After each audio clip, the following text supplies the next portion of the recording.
ഇത് ഇന്ത്യ മാത്രം ജയിച്ചതിൻ്റെ ഒരു സന്തോഷമല്ല, അതിനേക്കാൾ ഉപരി ഇരട്ടി മധുരം, ഇരട്ടി സന്തോഷം. സഞ്ജു വിശ്വനാഥൻ സാംസൺ ലൈം ലൈറ്റിൽ ഇങ്ങനെ തിളങ്ങി നിൽക്കുമ്പോൾ തന്നെയാണ് സാരംഗ് അവിടെ ബൈറ്റ് എടുക്കുന്ന സമയത്ത് ഒരു വ്യക്തി പറഞ്ഞൊരു വാചകമുണ്ട്. അതായത് അടുത്ത വർഷം ഏകദിന ലോകകപ്പ് നടക്കും, ആ ടീമിൽ സഞ്ജുവിൻ്റെ പേരുണ്ടാവണം, അവിടെ ന്യൂസ് 18 വന്ന് റിപ്പോർട്ട് ചെയ്യണമെന്ന് പറയുമ്പോൾ അതൊക്കെ ഇനി എങ്ങനെയാകും ഉണ്ടാവുക എന്നൊന്നും അറിയത്തില്ല. പക്ഷേ സഞ്ജു ഡിസേർവ്സ് എ സ്പോട്ട്. 31 വയസ്സാണ് സഞ്ജുവിന്.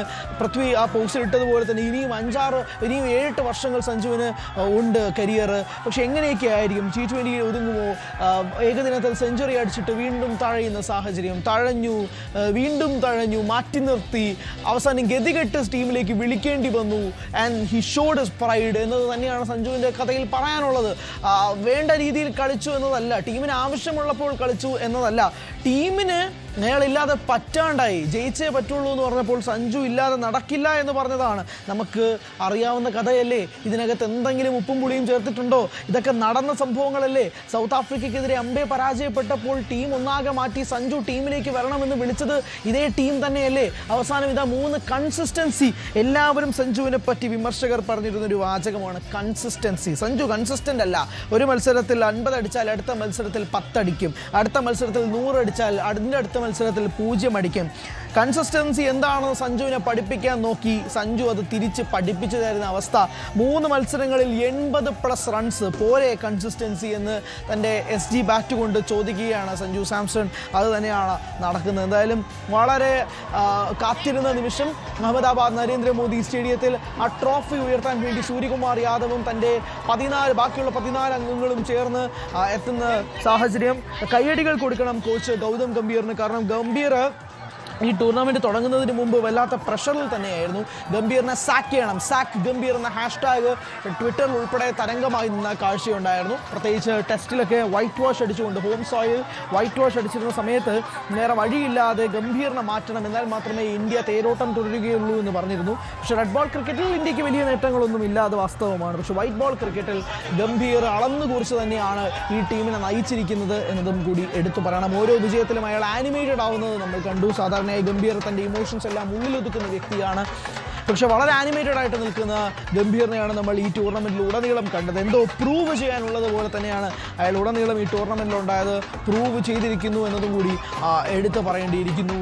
ആൻഡ് ഇതെല്ലാം കോച്ചിങ് സ്റ്റാഫിന്, ക്യാപ്റ്റൻ ബാറ്റിംഗ് കോച്ചായ സുധാംശു കോട്ടക്കിനെ എല്ലാവർക്കും അർഹിച്ച ഒരു വിജയത്തിലേക്ക് തന്നെയാണ് ഇന്ത്യൻ ടീം പോകുന്നത്. ബൗളിംഗ് കോച്ചായ മോർനെ മോർക്കലിനെ എടുത്തു പറയണം. അയാളുണ്ടാക്കുന്ന ഏറ്റവും പ്രധാനപ്പെട്ട അയാളുണ്ടാക്കുന്ന തീരുമാനങ്ങൾ എല്ലാം തന്നെ നമ്മൾ എടുത്ത് സൂചിപ്പിക്കേണ്ടിയിരിക്കുന്നു. അയാളുണ്ടാക്കിയ ഇമ്പാക്റ്റ് എല്ലാം തന്നെ നമുക്കറിയാവുന്നതാണ്.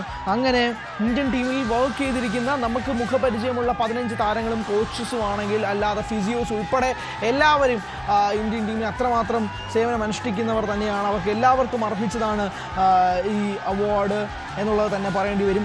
പല ക്രിക്കറ്റിംഗ് ലെജൻസും പറയാറുള്ളത് പോലെ ഇന്ത്യക്കൊരു ജസ്പ്രീത് ബുംറയുണ്ട്, നമുക്കതില്ല എന്നതാണ് പല ടീമുകളെയും ഡിഫറൻഷിയേറ്റ് ചെയ്യാനുള്ളൊരു പോയിൻ്റായിട്ട് നിൽക്കുന്നത്. Undoubtedly, undisputed, the greatest of all time എന്ന് വീണ്ടും വീണ്ടും അയാൾ വിളിപ്പിക്കുകയാണ്. The Jasprit Bumrah, the one and only Jasprit Bumrah. ഇന്ത്യക്ക് വേണ്ടി എത്ര മത്സരങ്ങൾ ജയിപ്പിച്ചു തന്ന അതേ താരം ഇന്ന് man of the match award സ്വന്തമാക്കിയപ്പോഴേക്കും സ്വാഭാവികമായിട്ടും അത് കിട്ടേണ്ട അവാർഡാണ്. Player of the tournament Sanju Samson നേടുമ്പോഴും അത് ലഭിക്കേണ്ട അവാർഡ് തന്നെയാണ്. വോട്ടിങ്ങിൽ ബഹുദൂരം മുന്നിലായിരുന്നു സാംസൺ. സഞ്ജു അത്രമാത്രം ബഹുദൂരം മുന്നിലായിരുന്നു. വോട്ടിംഗ് സാധാരണക്കാരായ പ്രേക്ഷകർക്ക് ഉൾപ്പെടെ തുറന്നു കൊടുക്കുകയായിരുന്നു ICC. അതിൽ വോട്ടിംഗ് ശതമാനമൊക്കെ എടുത്തു നോക്കിയാൽ ബഹുദൂരം മുന്നിലായിരുന്നു സഞ്ജു സാംസൺ. ഇത് ഈ T20 ലോകകപ്പൊക്കെ ജയിച്ചു കഴിഞ്ഞിട്ട് ഇനി അടുത്ത മാസത്തിലേക്ക് ഫ്രാഞ്ചൈസി ക്രിക്കറ്റ് വരാൻ പോവാണ്, IPL ഒക്കെ വരാൻ പോവാണ്. അന്ന് ഇത് ഓരോ ലീഗുകളായിട്ടൊക്കെ ഓരോ പ്ലേയേഴ്സും മാറുമ്പോൾ അതുണ്ടാക്കുന്ന വീറും വാശിയും അത് ചെറുതൊന്നുമല്ല. എന്തായാലും 3 time T20 world cup champions India.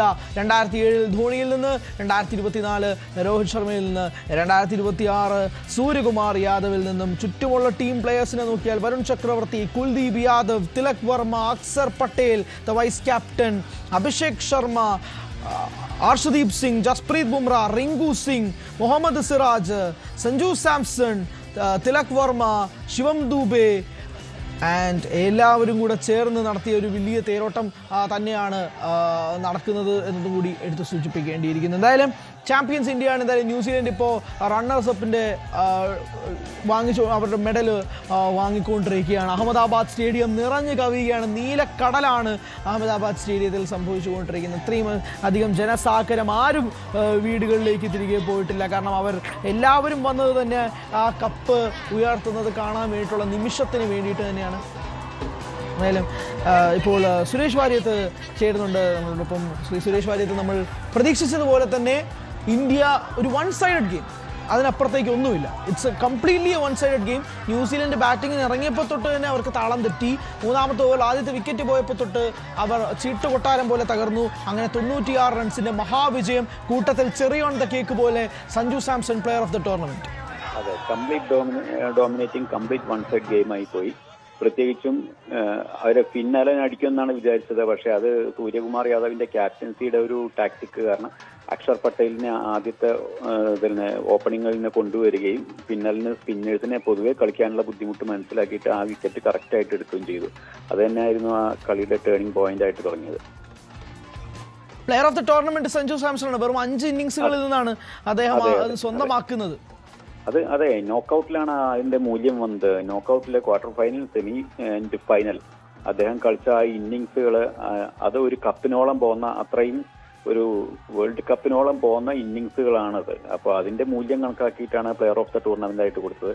ഞാനും പറയുകയാണെങ്കിൽ ശരിക്കും player of the match also Sanju Samson. പക്ഷേ ജസ്പ്രീത് ബുംറയുടെ ആ ഒരു ടൂർണമെന്റിലുടനീളമുള്ള ശ്രമത്തെ കാണാതിരിക്കാൻ പറ്റില്ല. അതുകൊണ്ടാണ് അദ്ദേഹത്തിന് പ്ലെയർ ഓഫ് ദ മാച്ച് കൊടുത്തത്. സ്വാഭാവികമാണ്. അദ്ദേഹം ഇന്ന് 4 ഓവറുകൾ എറിഞ്ഞ് 4 വിക്കറ്റുകൾ വീഴ്ത്തി എത്രയോ വട്ടം നമുക്ക് വേണ്ടി വിജയം സമ്മാനിച്ച താരം തന്നെയാണ് ജസ്പ്രീത് ബുംറ. അദ്ദേഹം അർഹിക്കുന്നുണ്ട് man of the match award, ഒരു തർക്കവുമില്ല കാര്യത്തിൽ തന്നെ. പക്ഷെ നമ്മുടെ ടീം ഇപ്പോൾ നമ്മൾ സൂചിപ്പിക്കുകയായിരുന്നു ഓരോ പ്ലെയേഴ്സിനെ. ഇപ്പോൾ എടുത്തു പറയേണ്ട ഒരു വ്യക്തി, ഞാൻ വീണ്ടും പറയുന്നു, റിങ്കു സിംഗ് എന്ന വ്യക്തിയാണ്. അദ്ദേഹത്തിൻ്റെ പിതാവ് മരണപ്പെടുന്നത് ഈ ടൂർണമെൻറ്റിനിടയിലാണ്. അദ്ദേഹം അത് അറിഞ്ഞു, അദ്ദേഹത്തിൻ്റെ കുടുംബത്തിലേക്ക് പോയി. അതിനുശേഷം അദ്ദേഹം വീണ്ടും തിരികെ ടീമിലേക്ക് വന്നു. ചടങ്ങുകൾ പൂർത്തിയായതിനു ശേഷം അദ്ദേഹത്തിന് അറിയാം അദ്ദേഹത്തിന് ടീമിൽ സ്ഥാനമില്ല എന്ന്. എന്നിട്ടും അദ്ദേഹം ടീമിനൊപ്പം, ക്യാമ്പിനൊപ്പം ജോയിൻ ചെയ്തു. നാഷണൽ ഡ്യൂട്ടി അദ്ദേഹം കൃത്യമായി നിറവേറ്റി എന്ന് തന്നെ പറയണ്ടേ? തീർച്ചയായിട്ടും റിങ്കു സിംഗ്, കാരണം ഈ ടീമിന്റെ ആ ഒരു ഒത്തൊരുമ പ്രകടമായിട്ടുള്ള ടൂർണമെന്റ് ആണത്. പണ്ട് നമുക്ക് ഓർമ്മയുണ്ട്, സച്ചിൻ തെണ്ടുൽക്കറൊക്കെ 99 ടൂർണമെന്റിലാണ് തോന്നുന്നു വേൾഡ് കപ്പില് അച്ഛൻ മരിച്ചിട്ട് തിരിച്ചു പോയിട്ട് അദ്ദേഹം ഒരു സെഞ്ചുറി അടിച്ചതൊക്കെ ഓർമ്മയുണ്ട്.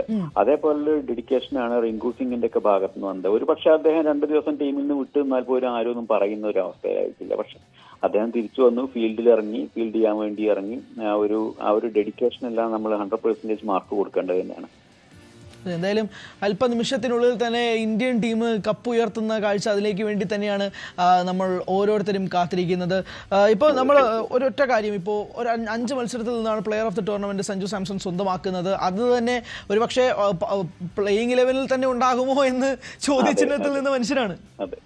ആ മനുഷ്യൻ പ്ലെയർ ഓഫ് ദ ടൂർണമെന്റ് ആക്കി മാറ്റും. ഇപ്പോൾ മെയിൻ ലൈറ്റിലാണ് അയാൾ നിൽക്കുന്നത്, ലൈം ലൈറ്റിലാണ് സഞ്ജു നിൽക്കുന്നത്. അപ്പോൾ നമ്മൾ പ്രതികരണം എടുത്ത സമയത്ത് ഒരു വ്യക്തി പറയുന്നുണ്ടായിരുന്നു, 2027 ഏകദിന ലോകകപ്പ് വരും, അതിൽ സഞ്ജു സാംസനെ ടീമിൽ ഇടമുണ്ടാകണം, BCCI അതിനനുസരിച്ച് നിൽക്കണം എന്നുള്ളതാണ്. ഈ T20 ലോകകപ്പിലെ പ്രകടനം കാരണം ഏകദിനത്തിൽ സഞ്ജുവിന് ഒരു സാധ്യത കാണുന്നുണ്ട്. തീർച്ചയായിട്ടും സഞ്ജുവിന് ഇപ്പോൾ ഇല്ലെങ്കിൽ പിന്നെ എപ്പോൾ എന്നുള്ള ഒരു ക്വസ്റ്റ്യനാണ് ഇനി വരാൻ പോകുന്നത്. കാരണം ഇനി അയാളെ ഒരു ലിമിറ്റഡ് ഓവർ ഫോർമാറ്റിൽ നിന്നും മാറ്റി നിർത്താൻ പറ്റുമെന്ന് തോന്നുന്നില്ല. കാരണം സഞ്ജുവിന്റെ ഒരു തട്ടകം എന്ന് പറഞ്ഞു കഴിഞ്ഞാൽ ലിമിറ്റഡ് ഓവർ ഫോർമാറ്റാണ് നിലവിലുള്ളത്. അദ്ദേഹത്തിന് ടെസ്റ്റ് ടീമിലൊക്കെ വിളി വന്നുകൂടായികയില്ല. എങ്കിൽ പോലും അദ്ദേഹത്തിന്റെ ആ ഒരു ശൈലിക്കനുസരിച്ച് അത് ലിമിറ്റഡ് ഓവറിൽ തന്നെയാണ് ഏറ്റവും അനുയോജ്യം. അപ്പോൾ ഏകദിനത്തിൽ അദ്ദേഹത്തെ പരീക്ഷിക്കാവുന്നതാണ്. പ്രത്യേകിച്ചും ഇപ്പോൾ രോഹിത്തും വിരാട് കോഹ്ലിയൊക്കെ ഓൾമോസ്റ്റ് വിരമിക്കാനുള്ള സമയമായി കഴിഞ്ഞു ഏകദിനത്തിൽ. അപ്പോൾ അത് തീർച്ചയായിട്ടും പരിഗണിക്കാവുന്നതാണ്. അതാണ് സാഹചര്യം. എന്തായാലും ഓരോ പ്ലെയേഴ്സായിട്ട് വന്നുകൊണ്ടിരിക്കുകയാണ്. ഇപ്പോൾ ശിവം ദുബെ ജയ്ഷായിൽ നിന്ന് മെഡൽ സ്വീകരിക്കുന്നു. ഓരോ താരങ്ങളായി എത്തുന്ന കാഴ്ച. പക്ഷേ ഒരു വൺ സൈഡ് ഗെയിം. നമ്മൾ ഈ 2007-ലെയും 2024-ലെയും ഒക്കെ കാര്യങ്ങൾ പറയുമ്പോൾ പോലും അതൊക്കെ തന്നെ ക്ലോസ് ഫിനിഷസ് ആയിരുന്നു. ഫൈനലിൻ്റെ എല്ലാ ആവേശവും ഉണ്ടായിരുന്ന മത്സരമായിരുന്നു. പക്ഷേ ഇത് നമുക്ക് വളരെ ഈസി ആയിരുന്നു അല്ലേ? കഴിഞ്ഞ മത്സരത്തിൽ സൗത്ത് ആഫ്രിക്ക അങ്ങ് നിഷ്കരണമായി തല്ലി തോൽപ്പിച്ച ന്യൂസിലൻഡ് പക്ഷെ ഇത്തവണ ഒന്നും കണ്ടില്ല. ഇല്ല, കാരണം എന്താണെന്ന് വെച്ച് കഴിഞ്ഞാൽ, ഒന്നാമത് ഇപ്പോൾ ഇന്ത്യയുടെ ബെസ്റ്റ് എഫേർട്ട് ആയിരുന്നു. അതിന് എല്ലാ പരിഗണനയും എല്ലാ ബഹുമാനവും കൊടുത്തു തന്നെ പറയട്ടെ. കൂടുതൽ വാർത്തകൾക്ക് news 18 Keralam YouTube channel subscribe ചെയ്യുക.